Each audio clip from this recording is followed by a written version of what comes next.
आशा करता हूँ आप सब अच्छे होंगे। साइंस एक्सप्रेस में आपका स्वागत है। आज का हमारा जो टॉपिक है वो है some important alloy and their uses, कुछ मिश्र धातु और उनके इस्तेमाल। चलिए देखते हैं। पहले हमको जानना पड़ेगा कि एलॉय होता क्या है। ये एलॉय क्या होता है पहले हम जान लेते हैं। एलॉय का मतलब होता है मिश्रित धातु। एलॉय का मतलब क्या होता है? एलॉय का मतलब होता है मिश्रित धातु।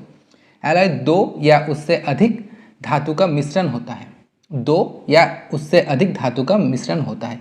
इसमें से एक को धातु होना जरूरी है, बहुत ही जरूरी है एक को धातु होना। एलॉय गलित अवस्था में समांगी लेकिन कठिन अवस्था में समांगी या असमांगी हो सकता है। Alloy are homogeneous in molten state but they may be homogeneous और हेटेरोजेनस इन सॉलिड स्टेट। पहले आपको जानना होगा हम एलॉय बनाते क्यों हैं। किसी भी मेटल का फिजिकल प्रॉपर्टी इम्प्रूव करने के लिए हम एलॉय बनाते हैं। जैसे कुछ जैसे आप देख सकते हैं, जैसे आयरन का रस्ट हो जाता है आयरन में, तो उसे इस आयरन में रस्ट को रोकने के लिए हम क्या करते हैं, आयरन में जिंक का कोट कहते हैं जिसे गैल्वेनाइजेशन कहते हैं। कुछ प्रॉपर्टी जैसे गोल्ड बहुत ही सॉफ्ट होता है, इसको हम ऑर्नामेंट बनाने के लिए इसमें कॉपर मिलाते हैं। इसका मतलब होता है कि एलॉय बनाने के लिए हमारा पहला जो मतलब है वो है कि धातु जो है उसका फिजिकल प्रॉपर्टी इम्प्रूव करना। चलिए देखते हैं कुछ एलॉय, उसके कंपोजिशन और उसके इस्तेमाल के बारे में। पहले हम देखते हैं ब्रास, जो बहुत ही इंपॉर्टेंट है ब्रास। इसका कंपोजिशन है Cu प्लस Zn। कॉपर इसमें 70% होता है, जिंक होता है 30%। ये किस किस काम में आता है? बर्तन बनाने के काम में और मूर्तियाँ बनाने के काम में आता है। नेक्स्ट हम देखते हैं ब्रोंज, जिसका कॉम्पोजिशन होता है कॉपर 90%, टीन होता है 10%। ये कौन से काम में आता है? बर्तन बनाने में, बेल घंटी बनाने में, सिक्का बनाने में और मूर्तियाँ बनाने में। नेक्स्ट हम देखते हैं गन मेटल, जिसका कंपोजिशन होता है कॉपर, टीन और जिंक। इसमें कॉपर होता है 88%, टीन होता है 10% और जिंक होता है सिर्फ 2%। ये कौन से काम में आता है? ये कुछ मशीन के यंत्र बनाने में और कुछ बंदूक के यंत्र बनाने में काम आता है। नेक्स्ट हम देखते हैं जर्मन सिल्वर, जिसमें इसका कंपोजिशन होता है कॉपर, जिंक और निकल। जर्मन सिल्वर में सिल्वर नहीं होता है। इसमें कॉपर का परसेंट होता है 50%, जिंक का 35% और निकल का 15%। ये मूर्तियाँ और बर्तन बनाने में काम आता है। नेक्स्ट हम देखते हैं रोल्ड गोल्ड, जिसे हम सस्ता सोना और चीफ गोल्ड भी कहते हैं। इसका कंपोजिशन होता है कॉपर 90% और एल्यूमिनियम 10%। ये सस्ते गहने बनाने में काम आता है। नेक्स्ट हम देखते हैं डेल्टा मेटल, इसका कंपोजिशन होता है कॉपर 60%, जिंक होता है 38% एंड आयरन होता है 2%। ये शिप का प्रोपेलर बनाने में काम आता है, जो पीछे वाला शिप का पंखा होता है वो बनाने में काम आता है। नेक्स्ट हम देखते हैं डच मेटल, जिसका कंपोजिशन होता है Cu 80% और जिंक होता है 20%। ये भी चिप ऑर्नामेंट बनाने में काम आता है। नेक्स्ट हम देखते हैं बेल मेटल, जिसका कंपोजिशन होता है कॉपर 80%, टीन होता है 20%। ये बेल बनाने में, घंटी बनाने में, कॉइन बनाने में और मूर्तियाँ बनाने में काम आता है।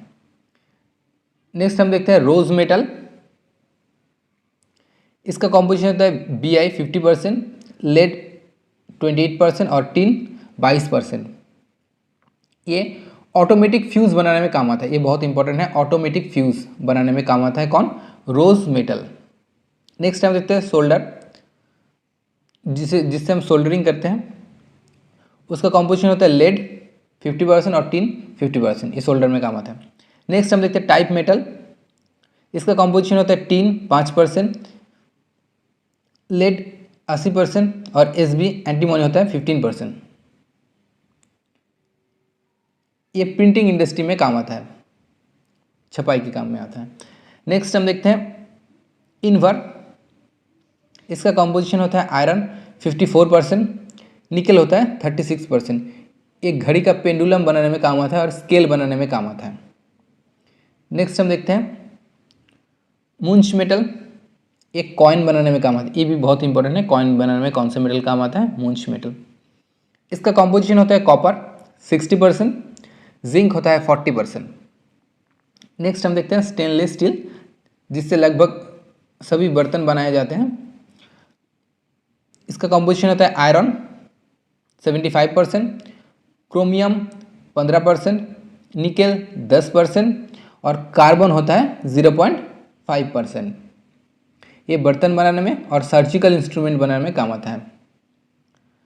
नेक्स्ट हम देखते हैं निकल स्टील, जिसका कंपोजिशन होता है आयरन 95% और निकल होता है 5%। ये ऑटोमोबाइल पार्ट्स बनाने में काम आता है, गाड़ी के जो पार्ट्स होते हैं वो ये बनाने में काम आता है। कौन आता है? निकल स्टील से हम गाड़ी के पार्ट्स बनाते हैं। नेक्स्ट हम देखते हैं नाइक्रोम, इसमें निकेल, क्रोमियम और आयरन होता है। ये इलेक्ट्रिक हीटर में काम आता है। इलेक्ट्रिक हीटर का जो कॉइल होता है वो नाइक्रोम वायर से ही होता है। अब कुछ इंपॉर्टेंट क्वेश्चन देख लेते हैं हम। जैसे मूंछ मेटल कॉइन बनाने में काम आता है। जैसे निकल स्टील गाड़ी के पार्ट बनाने में काम आता है। जैसे रोल्ड गोल्ड चिप ऑर्नामेंट बनाने के काम आता है।